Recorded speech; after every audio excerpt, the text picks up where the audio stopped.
of Mind Explorations. I'm really happy to see all of you. There's a big crowd that you can't see if you're watching the replay right now. And we are all gathered here. God, sounds like I'm in a church. We've all come to listen to Stephen Travers tell us about havening. Is it a new kind of hypnosis? And what can you use havening for? What is the neuroscience behind it? And if you know me, you know I'm a lot into neuroscience. So let's say hello to Stephen. How are you today, Stephen? Good to have Yeah, you here. keeping good. Yeah. Good. Wonderful. Right, Stephen. So the very first question, what is havening? You've been here before, but explain it again for anybody who's not seen the last episode. Go ahead. I thought someone was going to answer the question for me No, there. just somebody came in with the microphone open. I switched them off just now. So Yeah, there's so many ways I can answer that question. I'll give the more simple answer to it. Havening is a psychosensory therapy for the treatment of anxiety-based disorders, issues such as PTSD, panic attacks, phobias, complex trauma, developmental trauma, and even chronic pain. And when we say psychosensory, we mean we use sensory touch, where we stroke the arms, the palms, and the face. And when we say psycho, we mean psychological, as in we use psychological distraction and visualization techniques. So that's kind of like a very brief kind of snapshot or overview of what havening is. okay, and now the same question, but this time for clients who just need help with something. How do you describe havening for a client, to a client? Yeah, so when I work with clients, I always do a complimentary phone consultation. And because of the neuroscience behind havening and understanding the neurobiology of trauma and anxiety-based disorders, in terms of how they get encoded in the amygdala, very quickly on a phone consultation, I can pinpoint and identify what's causing the client's presenting problems.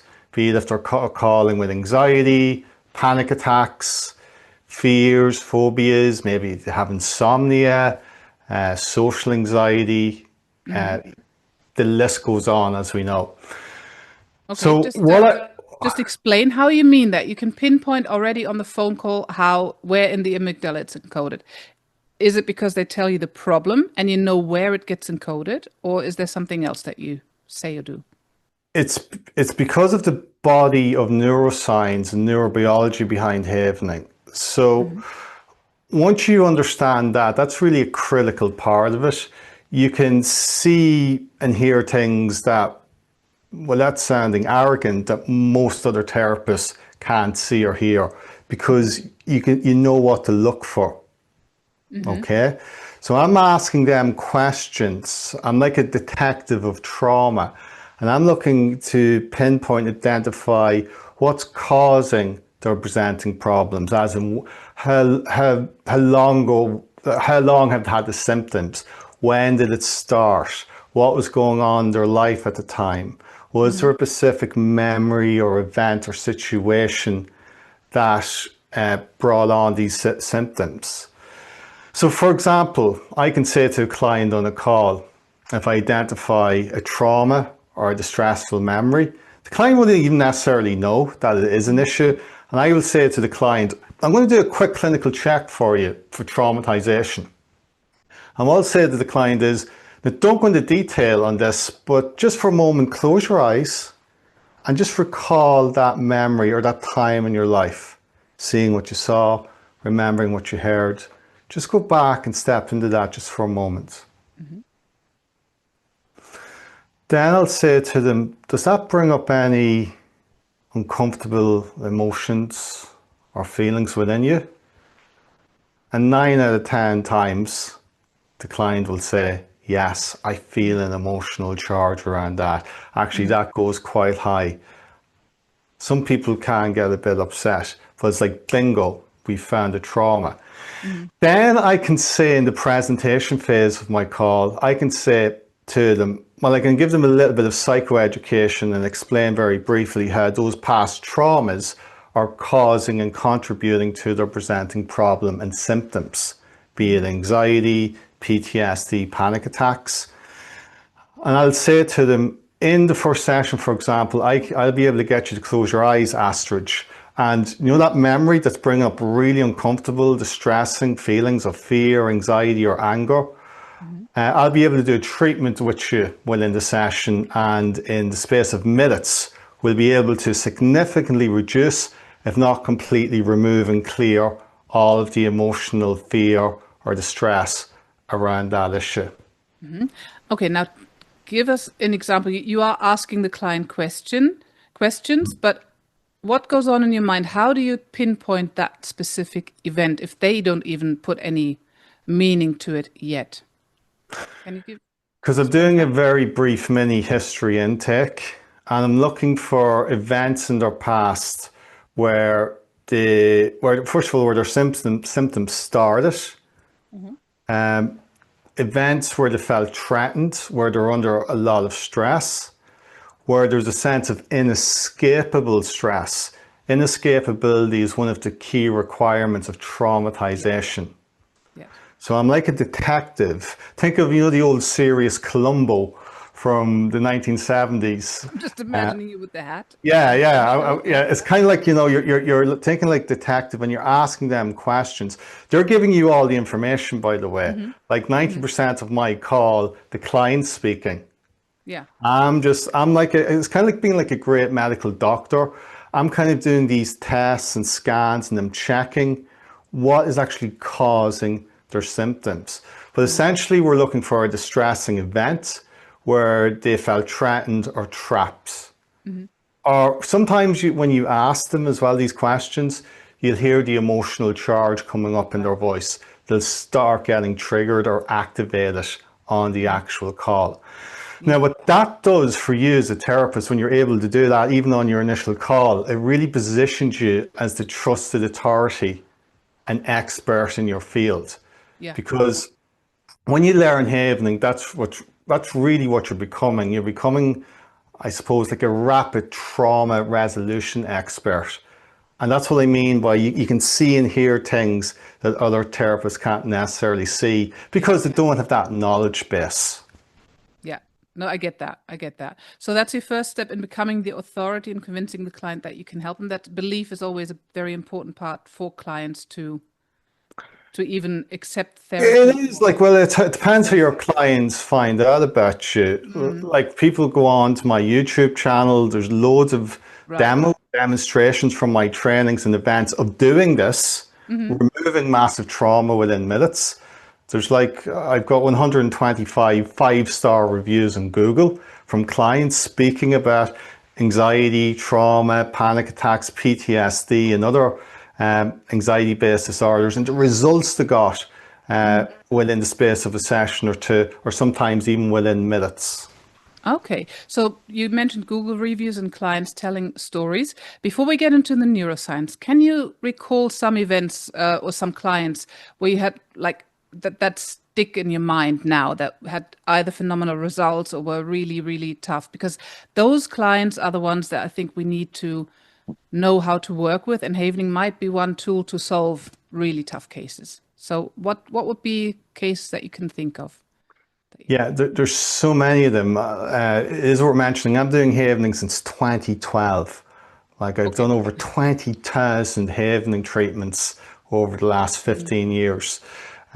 So I have a lot of experience doing this. And what I want to do is actually share a case study, if you like, or a quick story about something that you can actually see on my YouTube channel. Because anyone can tell a story, but if you actually want to look at the video, you can go to the YouTube channel and see it being done. So a few years ago, I was doing one of these type of events and I did a live demonstration. A lady came forward called Marie, and she's a psychodynamic therapist. And her issue was she was feeling anxiety, fear, and that feeling of not feeling good enough, not feeling worthy, which is so common, as we all know. And before I had done the event, I'd actually put out on social media that I was going to do a live demo. And she contacted me a couple of days before. So I did this phone consultation. I jumped on the call with her. And within minutes, I was able to identify where a lot of these issues were stemming from. So she explains this on the video, how I questioned her, and within minutes I was able to go bing, bingo, got it. So this lady, she's an older lady, and we found a memory at age 3 years of age, where she was outside playing with her friends, and her mum was in the house with her aunties and uncles. So it was a room full of relatives over.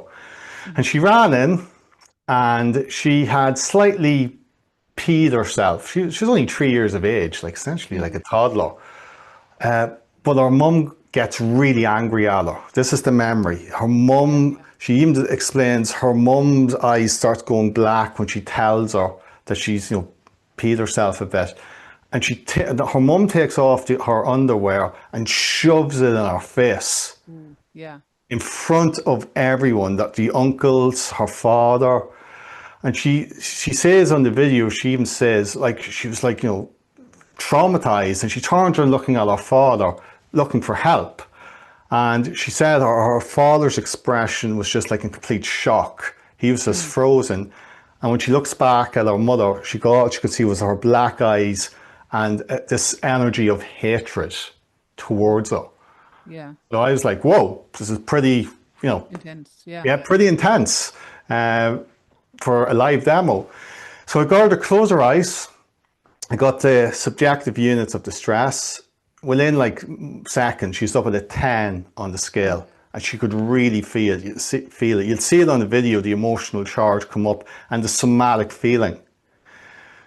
By the way, it is worth mentioning, she had done, because I asked her about this in the video, she's like a therapist for decades. She'd done EMDR and this stuff.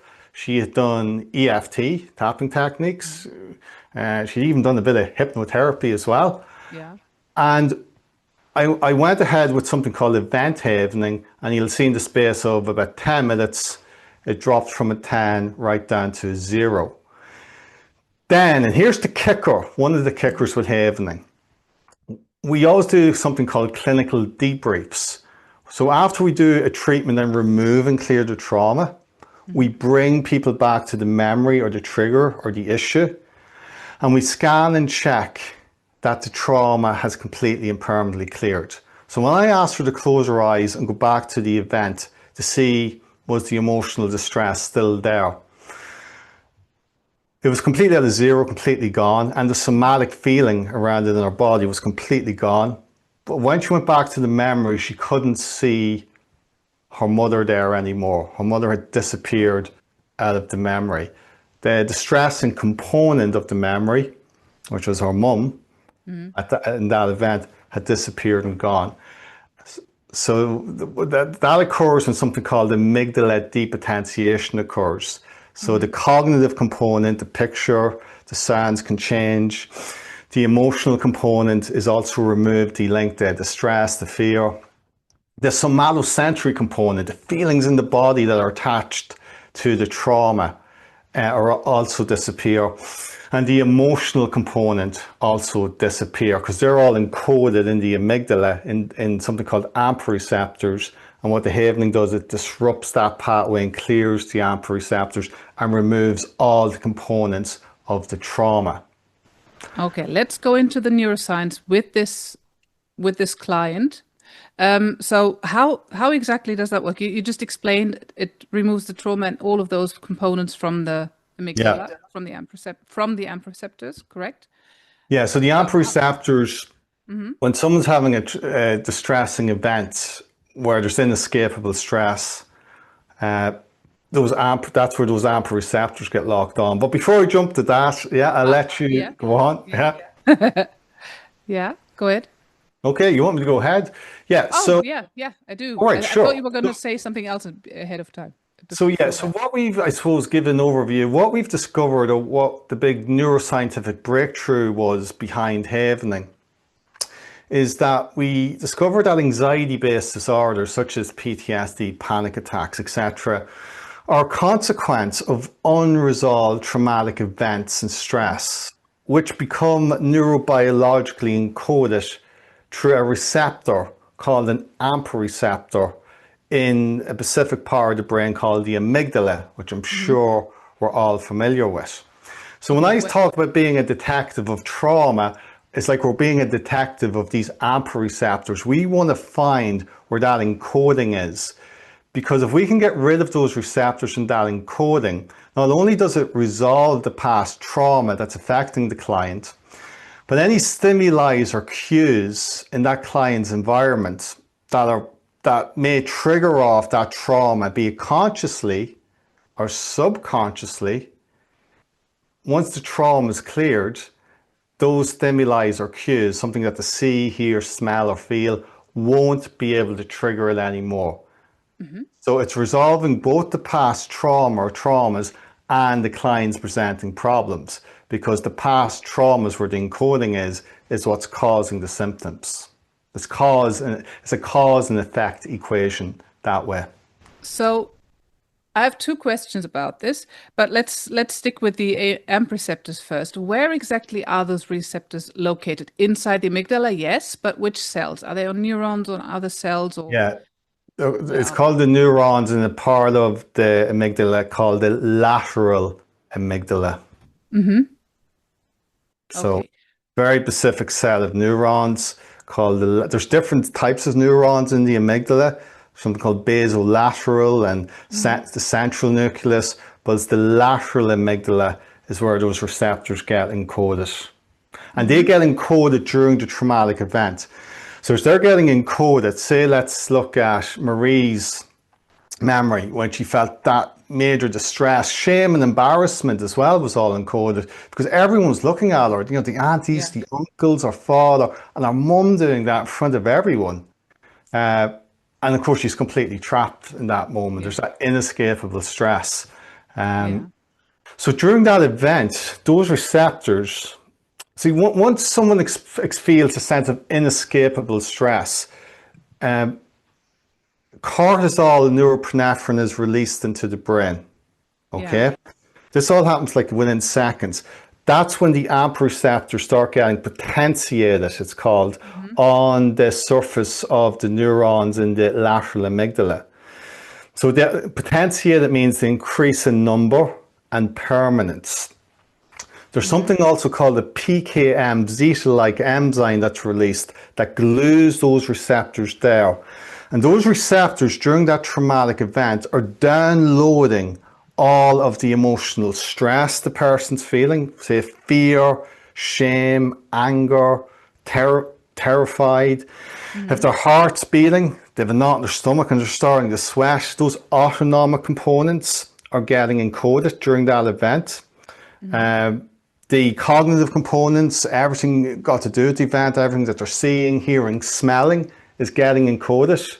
And the somatosensory, so it could be tingling, pain in the body, is getting encoded. So that event can be over and the person can be, living their life, feeling fine.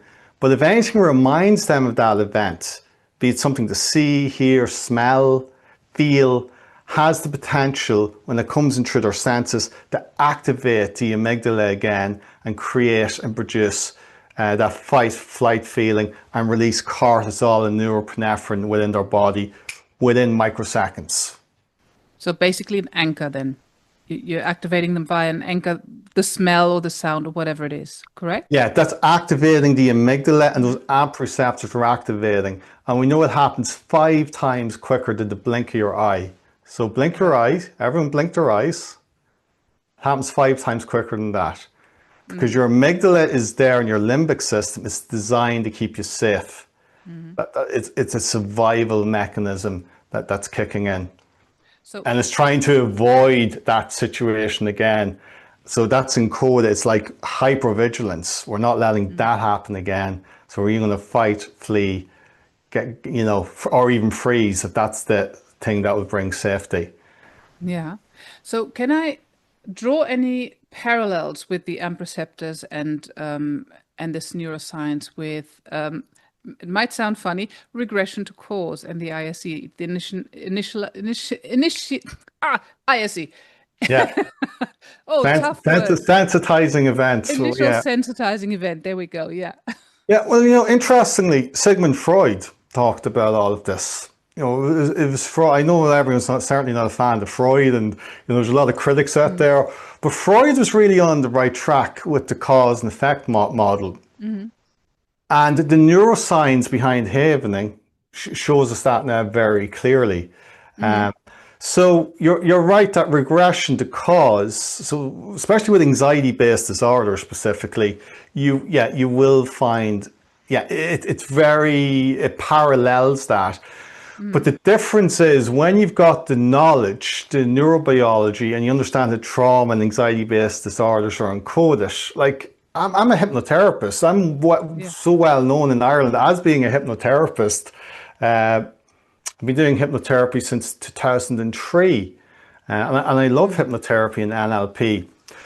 But I very rarely use regression to cause or any of those issues. Like I can pinpoint it on the phone, and I teach other therapists how to do that too, because I know what to look for. I know what questions to ask and what to listen for. So I'm actively listening to the client. Yeah. No, Yeah. go ahead. Okay, I'm just wondering about the parallels that we might have. So you've got the initial sensitizing event and the subsequent sensitizing events. If you find with your Columbo hat the the initial event that's causing it and you remove it, is that similar or the same thing as regression to cause, getting rid of the originating cause, the ISE? See, it depends on the presenting issue. For example, if someone comes with PTSD, as opposed to maybe a phobia, there are different issues. So you'll often find if the client's life is pretty good, but it's just a specific phobia, like say a dog phobia. I had a client once, businesswoman, really successful, in the park one day, attacked by a dog.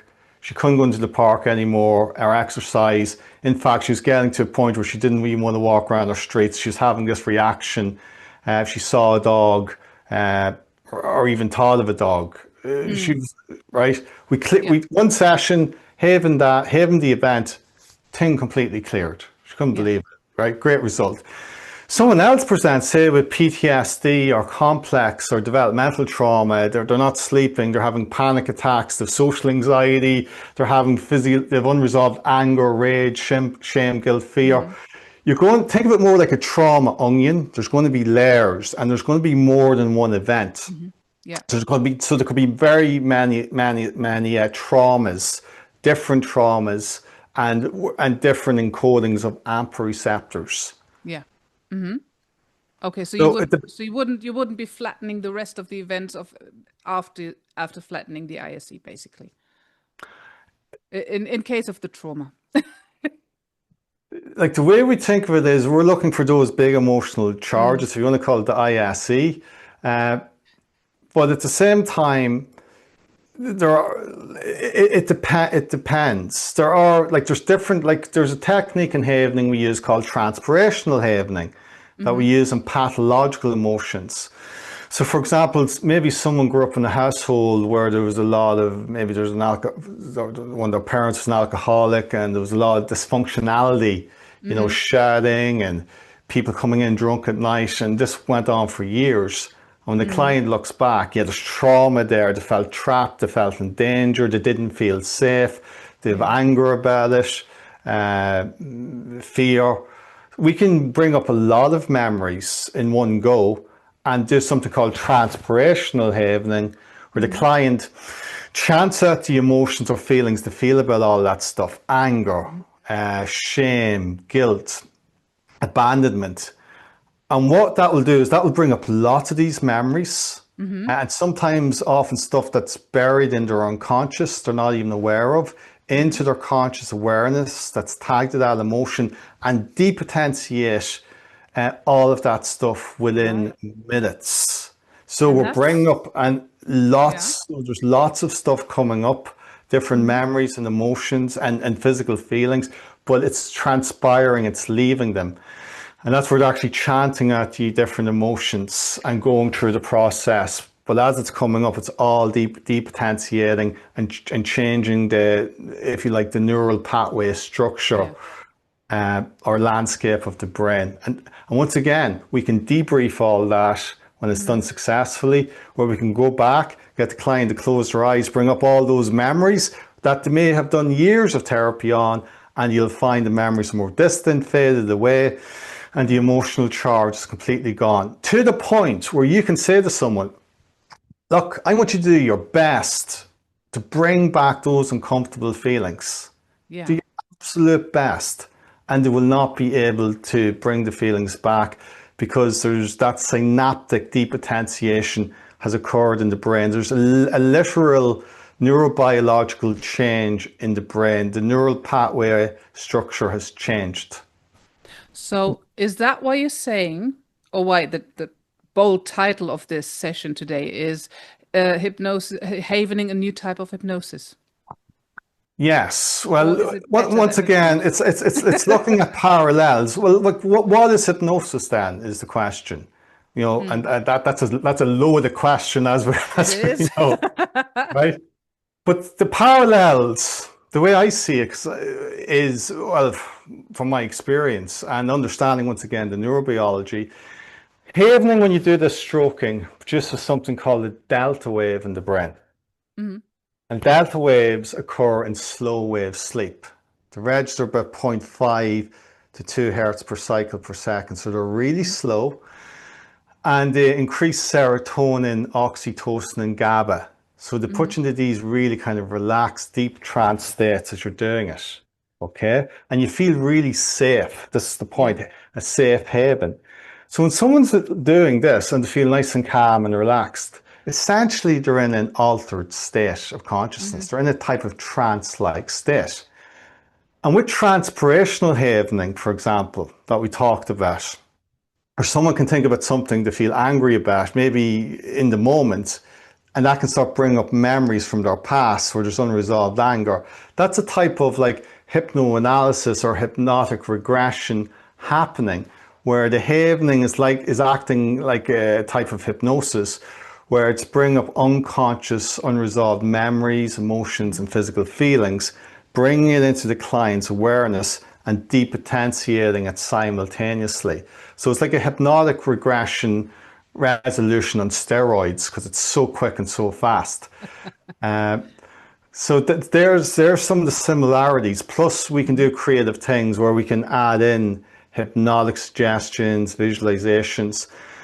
And we actually found that when you are giving someone suggestions or doing visualization while you're havening, it actually consolidates better in their memory, in their mind body.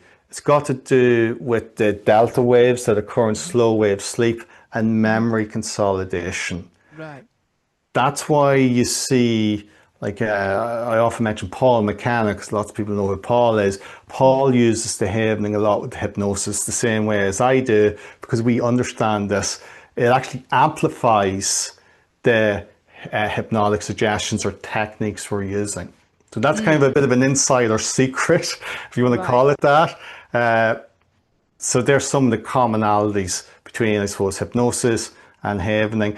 But for me, havening is just another way of accessing the unconscious or the limbic system.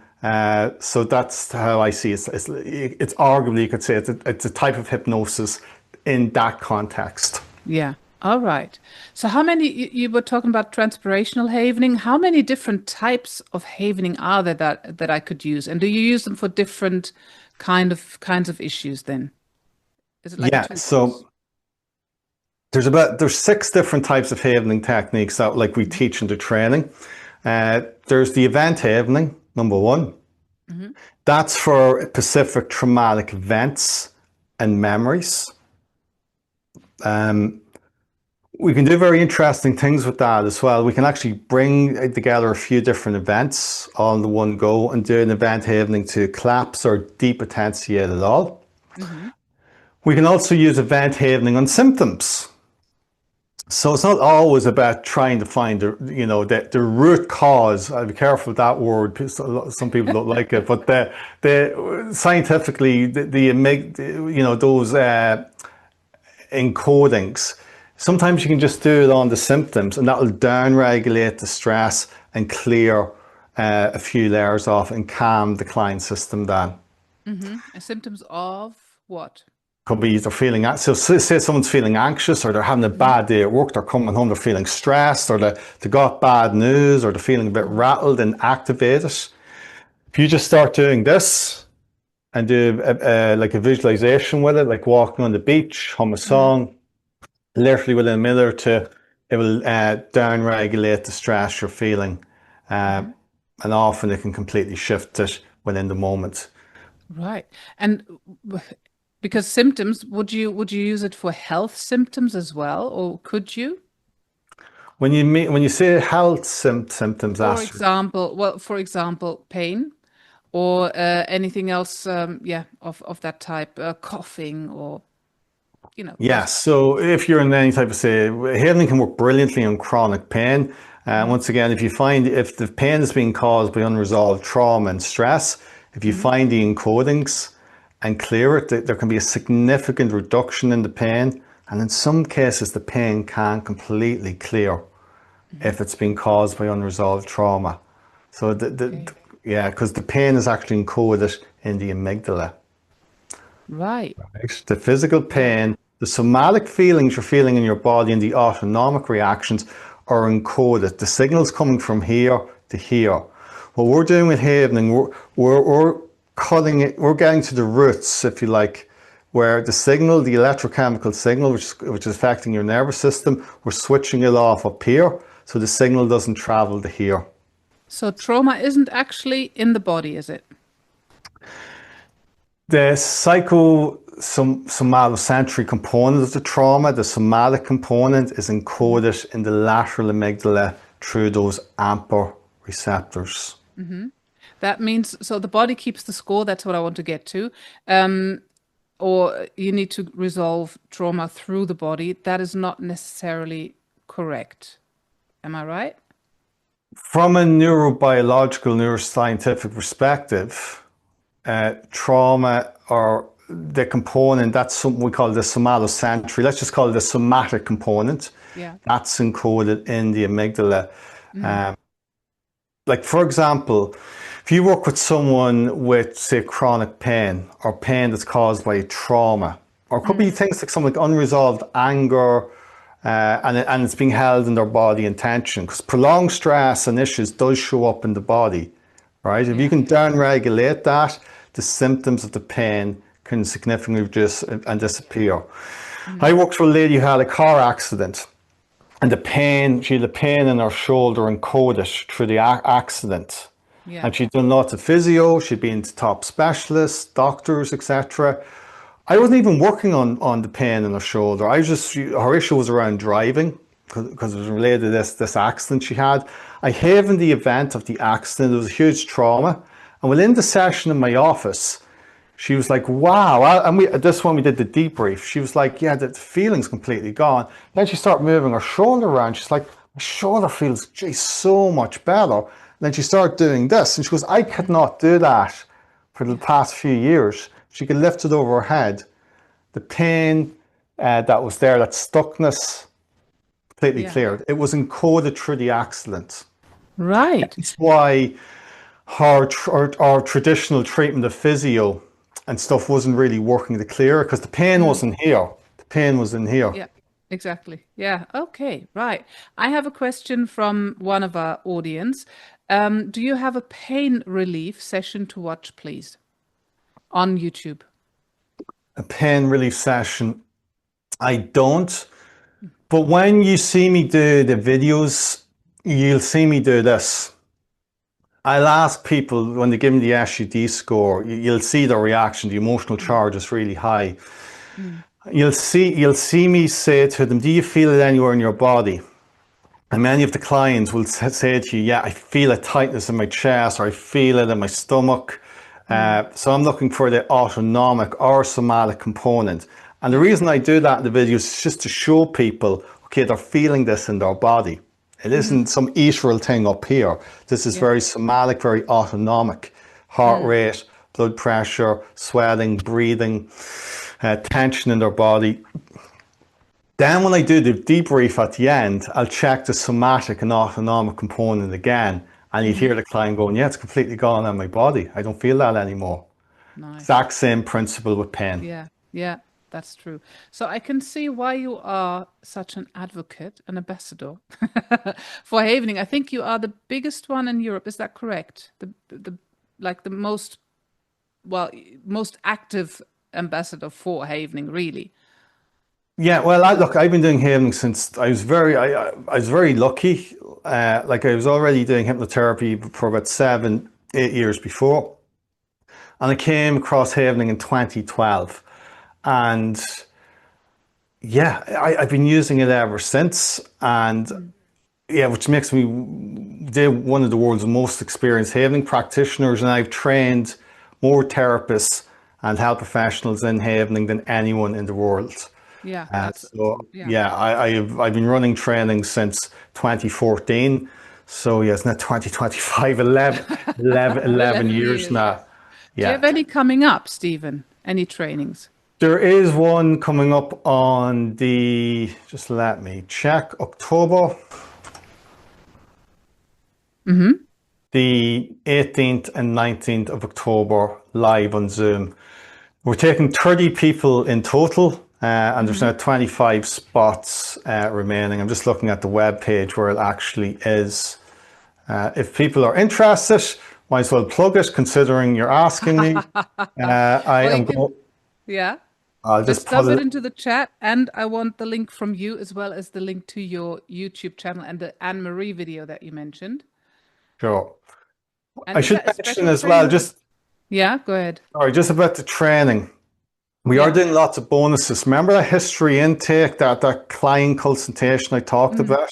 Yeah. It simultaneously acts as an advanced history, a trauma intake, but also as a way of converting inquiries into clients. Okay. Right. Hmm. I run a training on how to do that. We're giving this manual. That's the consultation Nice. process, all in here. The questions I ask and how to present the solution. That's all in here. We're giving that as a special bonus. We've never done this before. We actually run a live training on how to do this. We teach therapists how to do it. That's one of the bonuses. Oh, So, that's very cool. I have to admit, I cannot do that weekend, the 18th and 19th of October. I'll be speaking at the hypnotherapy conference in Chicago, wow. Mid-America Hypnotherapy Conference. Yeah. So, do you have any recordings of that training that we could watch? The When it's training is, we don't train by recording. We train, it's a live 2-day event. So it's very important if you want to get skilled at Havening, this is the first step, that you attend live. I will be doing live demos on real issues over those 2 days. Then you break out into groups of 3, right. right? Yeah.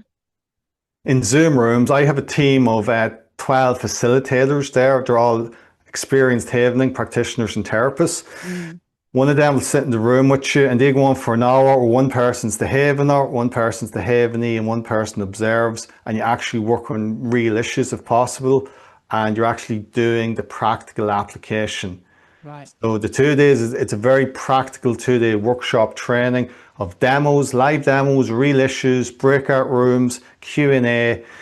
The purpose being that after those 2 days, I want you to be able to start using it with your clients, friends, or family immediately, Right. straight away, and start getting those extraordinary results for them. Often in the training, people have massive results, massive traumas, issues are cleared, and the training just flies by because it's just so practical. We do cover the neuroscience and all of that.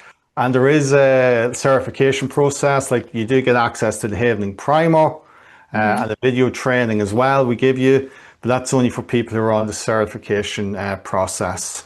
I think I remember somebody doing that all to me. I was one of the Yeah, probably the test case clients study for, with you. you do need to do case studies as well, I There's think, for that 20 one. case studies, but it's not 20 different people, it's 20 Havenings. Oh, right. So what I recommend, because many practitioners do this, is use it with your existing clients. So at the end of a session, when you're working with someone who's a paid for session as well, as a bonus, Yeah. you're practicing, pinpoint an event, an issue, and say as a bonus for them, we're going to do some Havening, because I've just done the training, and add on maybe 15 minutes to your session and do the Havening with them. That's a Oh, that great way sounds to good. build up your case studies, or you could do it with your friends, your family. We also have a big, over 2,000 people in the Facebook group, and you can do swap sessions that way. But many experienced therapists do it that way, and they actually get paid to do their havening training. Right. Right? Are you with me? Yeah. Yeah. Yeah. Yeah. And you're giving great results for and you're getting great results for your client.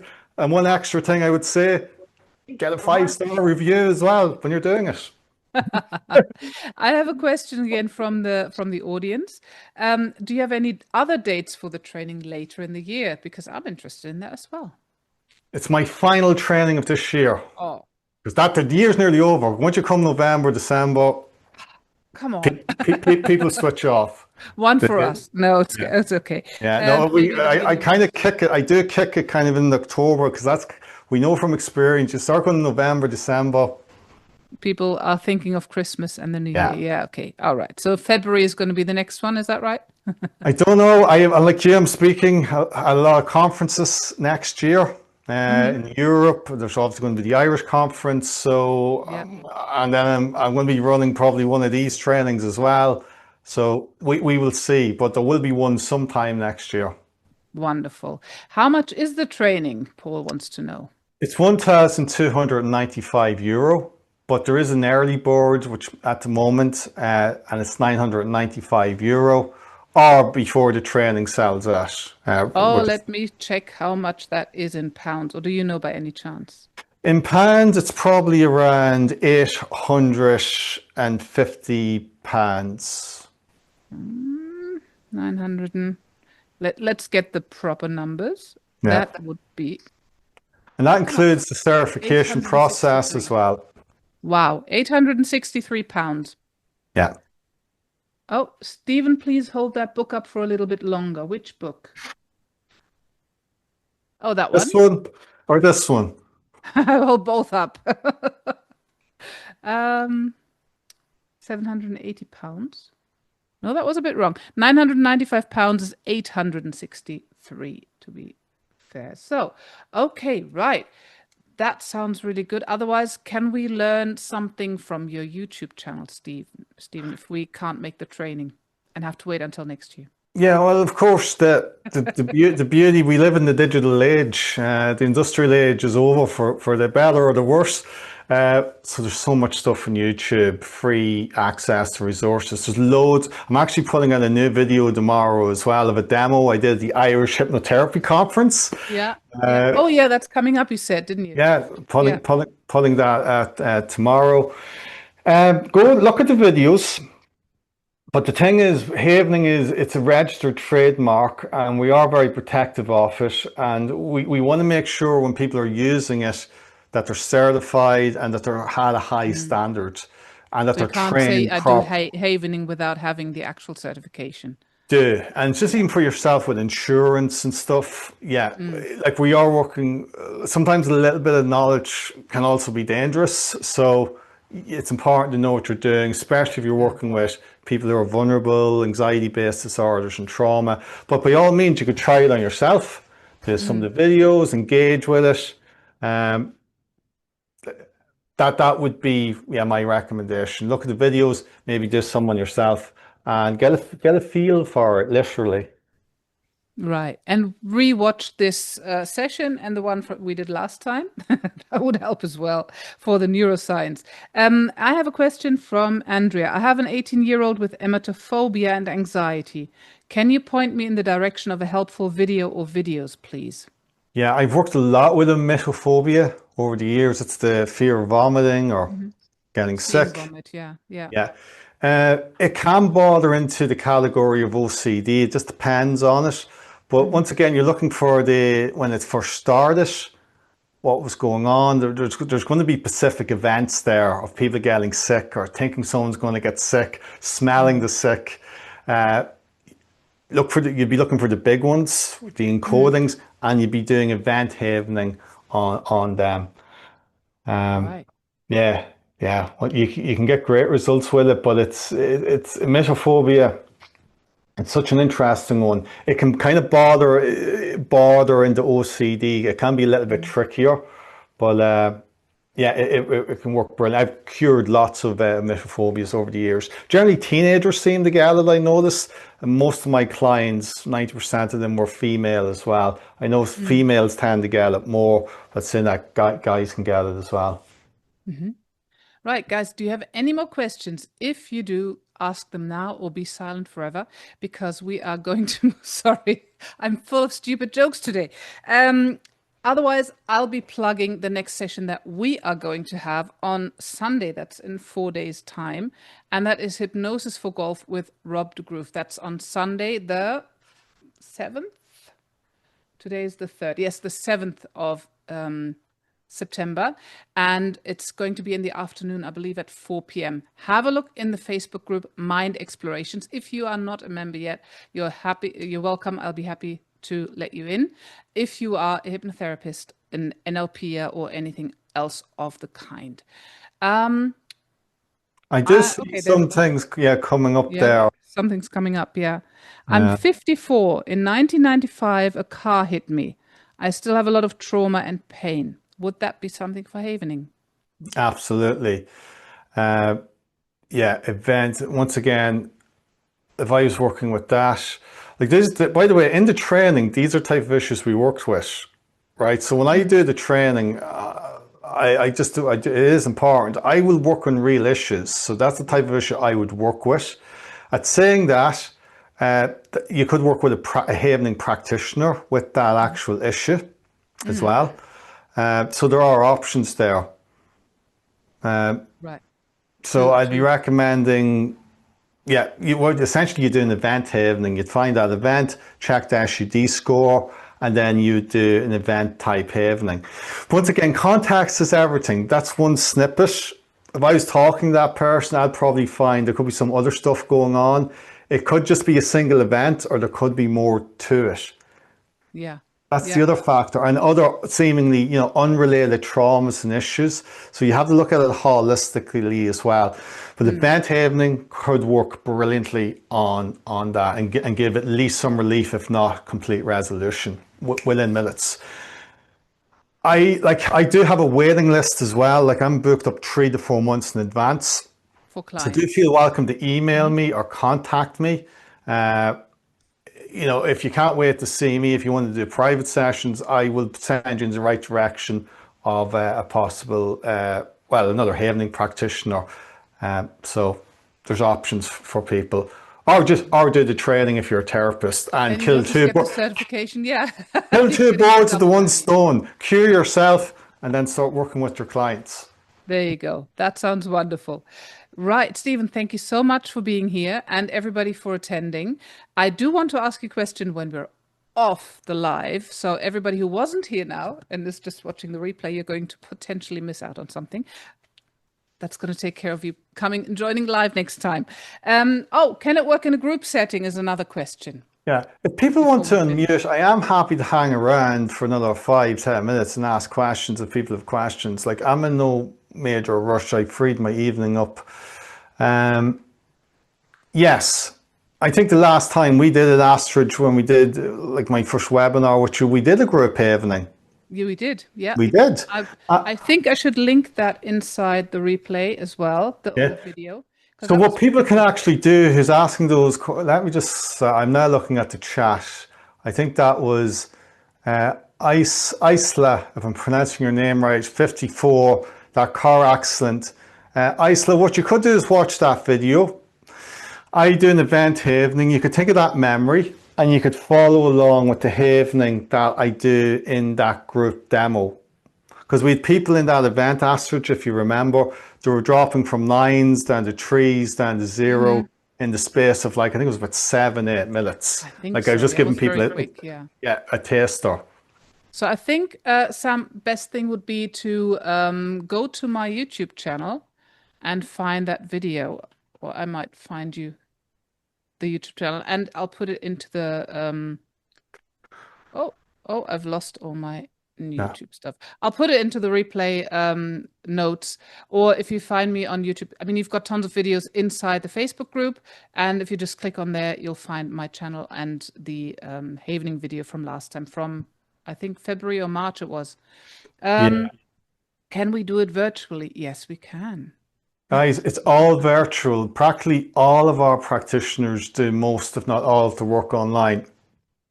Really interesting thing actually happened. When COVID happened, God forbid, let's not remember COVID. Oh But when God. COVID happened, it turned everyone's world upside down. I seen a lot of therapists fall to the wayside.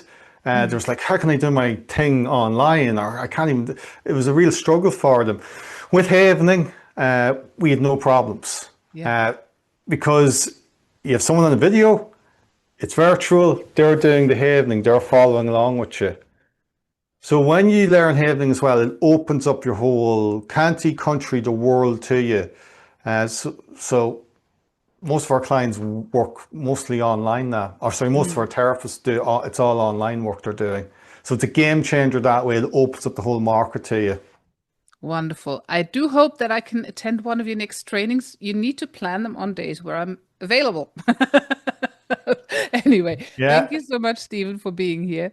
And it's always interesting to hear about havening and more details and how you can actually apply it. So, as I said before, you'll come with me. Yeah, there we go.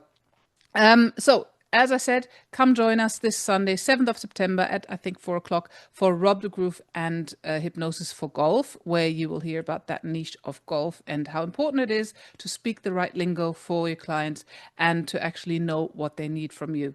It's a very competitive sport, so lots of people come to you secretly. Don't tell anybody else, but you do get a big client base who actually want to improve their game with you, and you can learn how to in this live on Sunday. Thanks again, Stephen. Thanks everybody Thank for you. joining, and I'll see you on Sunday. Bye bye.